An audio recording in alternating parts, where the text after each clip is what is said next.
Tonight on Legislative Review. Recycling fast fashion. Plus, distance education for rural nurses. And financing requirements for low-income housing. From Olympia, this is Legislative Review. Thank you for watching Legislative Review. I'm Angela Nolasco with today's top discussions in the state legislature. There are heartbreaking photos of Chile up in the mountains, beautiful area with mounds, piles, like landfill size, piles of clothing and textiles that are basically just washing off into the environment because they can't deal with it. It's too much. So the problem is we just have too much. In the age of fast fashion, where manufacturers are able to produce more for less and at a faster rate than ever before, state lawmakers are taking a closer look at legislation that brings into perspective how fast fashion contributes to solid waste. Good morning, everyone. Week 3, day 4. On January 30th, Thursday morning, the House Environment and Energy Committee held a public hearing on House Bill 1420.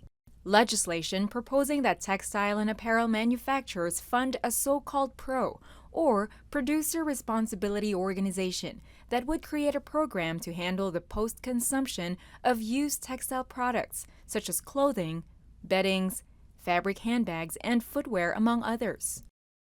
Proponents say it would help the environment by ensuring fewer textile products end up in landfills while allowing them to be repaired, recycled, or reused instead of disposed of, which would in turn encourage consumers to have a more intentional approach in considering their textile use and purchase.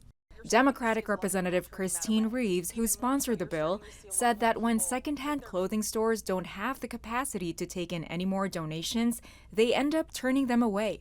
You're starting to see a lot more people put their clothing into trash bins, garbage receptacles. That to me seems like the antithesis of what we're trying to accomplish in a society that says that we care about consumer waste, that we care about making sure that our planet is taken care of. I want to make sure that we are contributing to our communities in such a way that we're encouraging the repair and the reuse and the recycling of these materials in a strategic way. Citing a report from the State Department of Ecology, Heather Trim of Zero Waste Washington testified in support of the bill.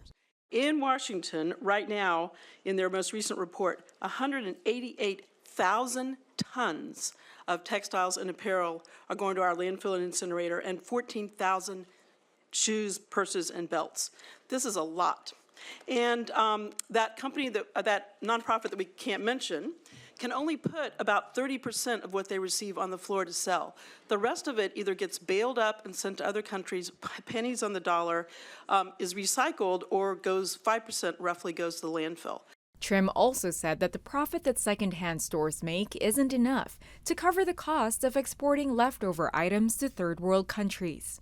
Those against the bill, like the Washington Retail Association, argue that it would, quote, put unfair and unrealistic burdens on retailers and pass on additional costs to customers. It leaves retailers holding the bag, and small businesses in particular will struggle with compliance and facing unnecessary administrative burdens and financial strain.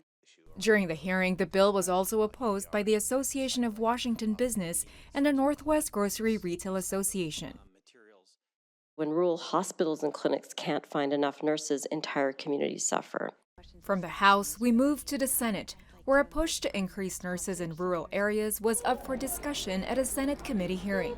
Senate Bill 5335, which was heard by the Senate Health and Long-Term Care Committee Thursday, would create RNEP, a distance nursing education and training program for Washington's rural areas. The program will be under the State Department of Health, or DOH, and is based on 2023 legislative funding designed to boost the nursing workforce in underserved rural areas of the state. Bellevue Democratic Senator Vandana Slatter sponsored the bill. She said it's about keeping healthcare accessible, regardless of zip code. For many rural families, local hospital is not just an emergency stop. It's the only option, often, for preventative care, maternity services, and chronic disease management. The challenge became even more urgent after COVID. There were burnout retirements, and a shortage of new nurses that left our healthcare system in crisis. Rural hospitals were desperate for staff, and that gap in care put lives at risk. DOH testified in favor of the bill, saying if passed, it would grow the rural nursing workforce by graduating 10 rural nurses annually, who will then be able to serve in the same community without having to travel far to get their degree. After reviewing this bill as proposed, the department believes this bill is implementable. This program addresses barriers shared by rural students who desire to become nurses, including the cost of tuition and books, lack of reliable transportation, food insecurity, high cost of childcare, lack of computer and broadband services, and the need for tutoring services. Raylan Dennis, a nursing assistant from Grant Cooley, shared her testimony with the committee. As a mom of 2 kids, working full-time, commuting 90 minutes each way to attend in-person classes at Big Bend Community College is not workable. I plan to stay at CMC and hope to work as a labor and delivery nurse, a role desperately needed in my community. I urge you to support Senate Bill 5335 so that I can continue to grow my career and become a nurse in my community. Thank you. No one testified to oppose the bill, which also received supportive testimonies from other rural nurses, the Washington State Hospital Association, and the Health Workforce Council. The House will be in order. State representatives gathered on the House floor Thursday to debate several bills. Among them, a housing bill that aims to make financing more affordable to housing authorities. The bill aims to do this by removing the current requirement for low-income units financed through a public housing authority, or PHA, to stay within 15% of an area's median income, or AMI. PHAs are independent companies that provide affordable housing to low-income families, seniors, and people with disabilities. Current law requires that 50% of rental units financed through a PHA must be made accessible to low-income households for at least 20 years. Upon removing the 15% AMI requirement, the bill proposes that if a PHA-financed low-income housing is owned by a private or for-profit company, their units must be rented out to households with incomes less than 80% of the AMI. Proponents of the bill say the income level adjustment would help the state's housing crisis by expanding affordable housing for PHA financing. Those opposed, however, claim the opposite, saying it would benefit private developers and burden low-income renters who have a hard enough time meeting 30% of their gross income to make rent. They suggest that rather than removing 15% of the AMI, it should be raised to 24%.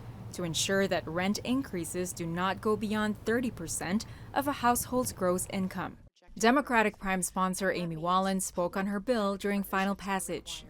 You and I worked on a piece of policy to increase the ability of housing authorities to access financing tools, and this bill perfects that policy by adjusting the income levels that are required under the policy and makes financing more available to our housing authorities to get their job done, building homes for Washington families.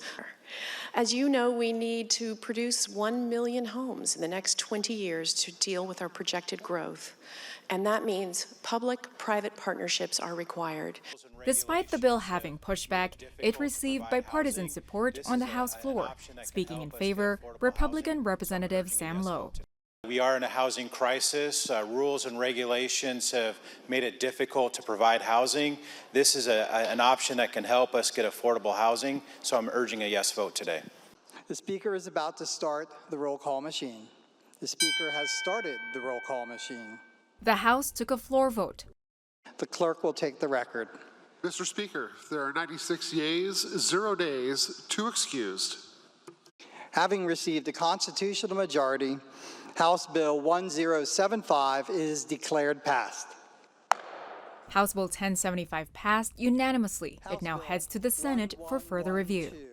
Although we can't cover every bill with legislative review, we bring you some of the highlights each night at 8 and 11. Find us online on tvw.org, YouTube, and Instagram. For an audio version of legislative review, you can find us on Spreaker. That's a wrap for us tonight. Stay with us throughout the legislative session, where we bring you all the top debates right here on Legislative Review. We'll see you tomorrow.